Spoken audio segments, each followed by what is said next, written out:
పోసుకునే పరిస్థితిలో ఉన్నప్పుడు జరిగిన దారుణమైన పరిస్థితి ఇది. తీవ్రమైన గాలులు, ఆ గాలులతో పాటు వచ్చిన వర్షాలు. నిజంగా ఎంత దారుణమైన పరిస్థితి అన్నది చెప్పడానికి ఒకసారి చూస్తే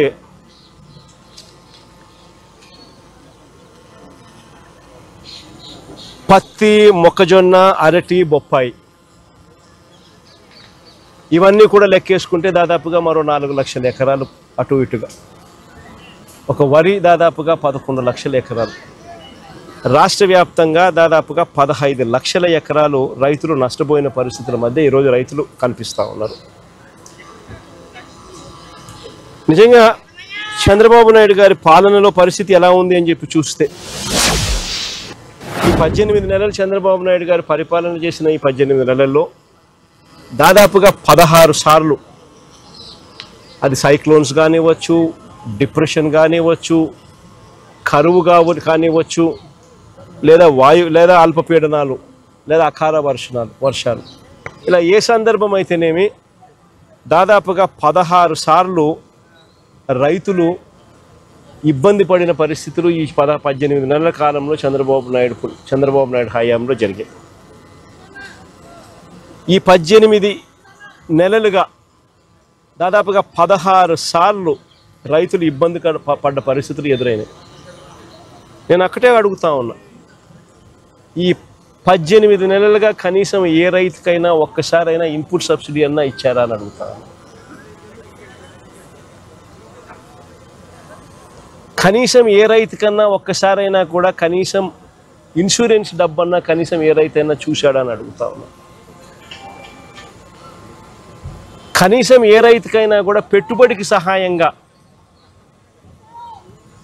20,000 ఇస్తామన్నారు, అన్నదాత సుఖీభవ అని ఒక పేరు పెట్టారు. 2 ఏళ్ళకి కలిపి 40,000 ఇచ్చింది ఎంత అని చూస్తే అరకొరగా 5,000. అంటే పూర్తిగా రైతును వెన్ను విడిచారు. 40,000 ఇవ్వాల్సిన చోట 5,000 ఇచ్చారు పెట్టుబడి సహాయం కింద. 2 ఏళ్ళకి కలిపి 20,000. ఇన్పుట్ సబ్సిడీ రూపాయి రాల. ఇన్ని కలామిటీస్ జరిగిన, ఇన్ని ఇబ్బందులు పడినా చివరికి ఉచిత పంటల బీమా ద్వారా రైతులకు ఉచితంగా ఇన్సూరెన్స్ అనేది వైఎస్ఆర్సీపీ ప్రభుత్వ హయాంలో ఏ రైతు ఇబ్బంది పడుకోకుండా, ఏ రైతుకు ఏ కష్టం వచ్చినా కూడా వెంటనే ఆ రైతుకు ఉచిత పంటల బీమా ద్వారా ఇన్సూరెన్స్ సొమ్ము వచ్చేది. అలాంటిది దాదాపుగా చెప్తా ఉన్నారు కథ. 3.5 ఎకరాలు ఉంటే దాదాపుగా 70,000, 66,000 ఇన్సూరెన్స్ డబ్బులు గతంలో అందుకున్న పరిస్థితులు చెప్పుకుంటా ఉన్నారు, రైతులు గుర్తు చేసుకుంటా ఉన్నారు. అది కూడా ఈ పొద్దు రైతులకు రాకుండా పోయింది. చివరికి ఎరువులు కూడా బ్లాక్లో రైతులు కొనుక్కోవాల్సిన అధ్వానమైన పరిస్థితిలోకి ఈరోజు రైతు వెళ్ళిపోయారు. 263 రూపాయలకు దొరకాల్సిన ఎరువు యూరియా ఏకంగా 500 రూపాయలకు, 600 రూపాయలకు కూడా కొనుక్కున్నారు. అవసరాన్ని బట్టి బ్లాక్లో విచ్చలవిడిగా అమ్ముతా ఉన్నారు. పంట అమ్ముదాము అని చెప్పి చూస్తే ఇన్ని నష్టాలకు ఊర్చి రైతు కష్టపడి పంట పండిస్తే పంట అమ్మాలని చూస్తే ఆ పంట గిట్టుబాటు ధరలు రాని పరిస్థితి. ఎంఎస్పి చూస్తే 1750, రైతు చేతికి వస్తుంది ఎంత అంటే కేవలం 1350 రూపాయలు. ప్రతి అడుగులోనూ కూడా రైతు నష్టపోతా ఉన్న పరిస్థితి ఈ చంద్రబాబు నాయుడు గారి ప్రభుత్వంలో మనం చూసాం. నేను అడుగుతా ఉన్నా, అదే ఒకసారి ఇంతకుముందు గతంలో వైఎస్ఆర్సీపీ ప్రభుత్వ హయాంలో ఈరోజు ప్రతి రైతు కూడా ఏ విషయాలు గుర్తు తెచ్చుకుంటా ఉన్నాడు. ఏ రోజు ఏ రైతు కూడా పంట నష్టం జరిగితే ఇబ్బంది పడే పరిస్థితి రావాల్సి వస్తుంది అని ఏ రోజు ఏ రైతు అధైర్యపడాల. గతంలో వైఎస్ఆర్సీపీ ప్రభుత్వ హయాంలో ప్రతి రైతుకు ఒక భరోసా ఉండేది. పంట గన నష్టం జరిగిందనంటే జగనన్న ఉన్నాడు, ఉచిత పంటల బీమా ఉంది, వెంటనే మాకు డబ్బులు వస్తాయి. పంట నష్టం జరిగినా కూడా అన్న తోడుగా ఉంటాడు, ఉచిత పంటల బీమా చేశాడు, మాకు ఆదుకుంటాడు అని చెప్పి ప్రతి రైతుకు ఒక భరోసా ఉండేది. అన్న ఉన్నాడు, సీజన్ ముగిసేలోగానే ఇన్పుట్ సబ్సిడీ మా చేతికి డబ్బు ఇస్తాడు, మరుసటి సీజన్ పోయేసరికి మళ్ళీ చేతిలో డబ్బులు ఆడతాయి, మా చేతిలోకి డబ్బులు వస్తాయి. ఆ డబ్బుతో మళ్ళీ మరుసటి సీజన్కు మళ్ళీ పంటలు వేసుకునే పెట్టుబడికి పెట్టే పరిస్థితి మాకు ఉంటుంది. పెట్టుబడి మొదలయ్యేసరికి రైతుకు భరోసా ఉండేది. రైతు భరోసా కింద అన్న ఉన్నాడు, 13,500 మాట చెప్పాడు. మాట చెప్పిన ప్రకారం ప్రతి సంవత్సరం ఖచ్చితంగా ఇచ్చాడు. పంట వేసే సమయానికే మా చేతికి 7,500 రూపాయలు మా చేతికి వచ్చేది. అక్టోబర్లో మరో 4,000 ఇచ్చేవాళ్ళు, జనవరిలో మరో 2,000 వచ్చేది. ఖచ్చితంగా 13,500 ఆయన చెప్పిన ప్రకారం ఖచ్చితంగా ప్రతి సంవత్సరం ఆయన ఇచ్చేవాడు పెట్టుబడికి సహాయంగా అని చెప్పి. ప్రతి రైతుకు ఒక భరోసా ఉంటుంది. ఏ రైతుకైనా కూడా ఆర్బీకే అనేది చేయి పట్టుకుని నడిపించే ఒక వ్యవస్థగా ఉంటుంది. ప్రతి రైతు కూడా తాను వేసిన పంటను ఈ క్రాప్ జరిగేది.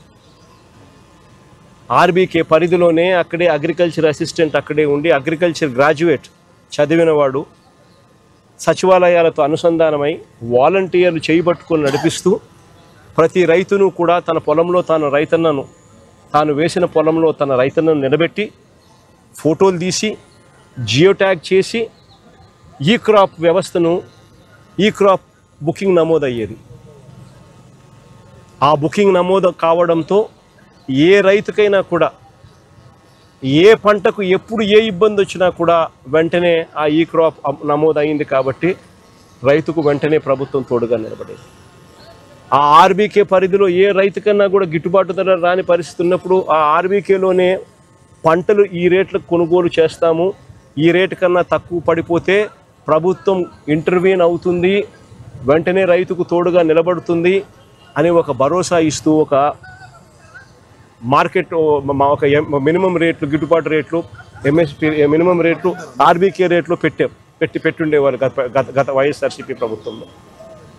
ఎక్కడ పంట రేటు తగ్గిపోయినా కూడా వెంటనే ఆ ఆర్బీకే పరిధిలో వెంటనే అక్కడి నుంచి అలర్ట్, అగ్రికల్చరల్ గ్రాడ్యుయేట్ అక్కడ వెంటనే అలర్ట్ ఇచ్చేవాడు. వెంటనే జాయింట్ కలెక్టర్ ఎవరైతే జాయింట్ మేనేజింగ్ డైరెక్టర్గా కూడా తనను మార్క్ఫెడ్కు జాయింట్ మేనేజింగ్ డైరెక్టర్గా కూడా తన హోదా ఇచ్చి ఇటువంటి పరిస్థితుల్లో ఇంటర్వ్యూన్ అయ్యే బాధ్యత ఏదైతే పెట్టామో వెంటనే జేసీ ఇంటర్వ్యూన్ అయ్యేవాడు. ఆ ఆర్బీకే పరిధిలో పంటలు కొనుగోలు చేసి మార్కెట్లో కాంపిటీషన్ క్రియేట్ చేసి రైతుకు తోడుగా నిలబడేవాడు. సీఎం యాప్ అని continuous monitoring of agricultural price and produce అని ఒక యాప్ ఆర్బీకే అసిస్టెంట్ చేతిలోనూ ఆర్బీకేలో ప్రతి రైతుకు బాసటగా ఉండేది. ఏ పంట రేటు తగ్గినా కూడా వెంటనే ప్రభుత్వం ఇంటర్వ్యూన్ అయ్యి తోడుగా రైతుకు ఉండేది. ఇవన్నీ గతంలో దాదాపుగా 7,800 కోట్ల రూపాయలు ఖర్చు చేసిన వైఎస్ఆర్సీపీ ప్రభుత్వ హయాంలో 7,800 కోట్ల రూపాయలు ఖర్చు చేసి రైతులకు ఏ పంటకైనా కూడా గిట్టుబాటు ధర రాని పరిస్థితి ఉంటే వెంటనే పంటలు కొనుగోలు చేసే దానికోసం ఆ 5 సంవత్సరాలలో వైఎస్ఆర్సీపీ ప్రభుత్వం 3,000 కోట్ల రూపాయలతో ధరల స్థిరీకరణ నిధి కేటాయించి ఏకంగా 5 సంవత్సరాలలో 7,800 కోట్లు ఖర్చు చేసి రైతుకు ప్రతి పంటకు భరోసాగా కొనుగోలు చేసే కార్యక్రమం జరిగింది. రైతుల దగ్గర నుంచి అప్పట్లో ఉచిత పంటల బీమా ద్వారా రైతులకు అందరికీ ఈ క్రాప్ చేయడం, వెంటనే రైతులందరికీ ఉచిత పంటల బీమా కింద తీసుకొని రావడం, దాదాపుగా 85 లక్షల మంది రైతులను ప్రభుత్వమే ప్రీమియం చెల్లించి రైతులకు ఉచితంగా పంటల బీమా ఇచ్చినందువలన ఆ రైతులకు ఏకంగా 7,800 కోట్ల రూపాయలు ఇన్సూరెన్స్ సొమ్ము కింద ఆ రైతులకు 5 సంవత్సరాలలో ఉచితంగా రైతులు రూపాయి కూడా ఖర్చు పెట్టుకోకుండా ఉచిత పంటల బీమా ద్వారా రైతులకు మేలు జరిగిచ్చేలా డబ్బులు పడ్డాయి. ఈరోజు చంద్రబాబు నాయుడు గారి ప్రభుత్వంలో ఎంతమంది తెలుసా రైతులు నమోదు చేసుకున్నారు ఇన్సూరెన్సు? కేవలం 19 లక్షల మంది రైతులు మాత్రమే. అది కూడా ఎవరైతే బ్యాంకు లోన్లు తీసుకున్నారో ఆ బ్యాంకు లోన్లు తీసుకున్నారు కాబట్టి ఆ బ్యాంకులు ఇన్సూరెన్స్ డబ్బులు ఖచ్చితంగా కట్ చేసుకొని ఇస్తారు కాబట్టి వాళ్ళకు మాత్రమే ఇన్సూరెన్సు వర్తింపయింది, కట్టింగ్ అయ్యింది. కేవలం 19 లక్షల మంది మాత్రమే. నేను అడుగుతా ఉన్నా, ఈరోజు ఇంతమంది విపత్కర పరిస్థితి వచ్చింది. ఈరోజు ఇటువంటి విపత్కర పరిస్థితిలో మిగిలిన రైతుల పరిస్థితి ఏమిటి అని అడుగుతా ఉన్నా. ఎవరైతే బ్యాంకుల దగ్గరికి వెళ్ళలేని పరిస్థితిలో ఉన్నారో, ఎవరైతే బ్యాంకులు ఇన్సూరెన్స్ డబ్బులు కట్ చేయకుండా ఇన్సూరెన్స్ డబ్బులు ఎవరికైతే కట్ చేసి వాళ్ళకి మాత్రమే ఎవరికైతే బ్యాంకులు కట్టాయో మిగిలిన వాళ్ళ పరిస్థితి ఏమిటి? రాష్ట్రంలో మిగిలిన రైతుల పరిస్థితి ఏమిటి? ఉచిత పంటల బీమా తీసేయడం అన్నది అన్నిటికన్నా దారుణం కాదా అని అడుగుతా ఉన్నాం.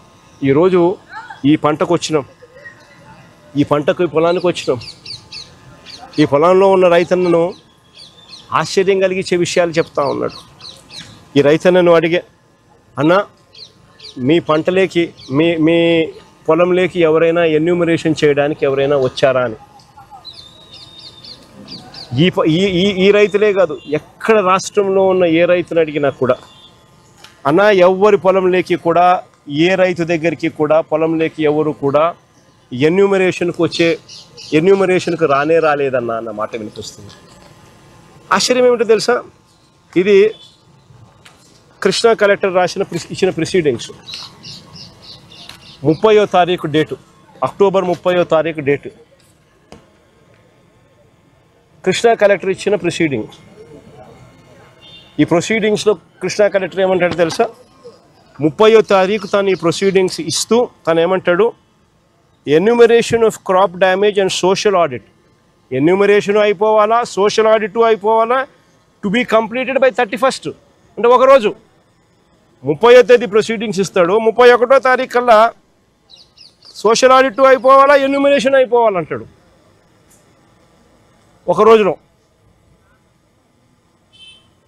Enumeration of crop damage and social audit should be completed by 31/10/2025 and any grievances shall be redressed immediately. ఒక రోజు టైము. ఆశ్చర్యం కలిగించే విషయం ఏం తెలుసా? ఇక్కడ ఇంకొక పారాగ్రాఫ్ రాస్తారు. ఇంకొక పారాగ్రాఫ్ ఏమని రాస్తారు తెలుసా? District agricultural officer Machilipatnam are before 31/10/2025 without fail చేయాలా.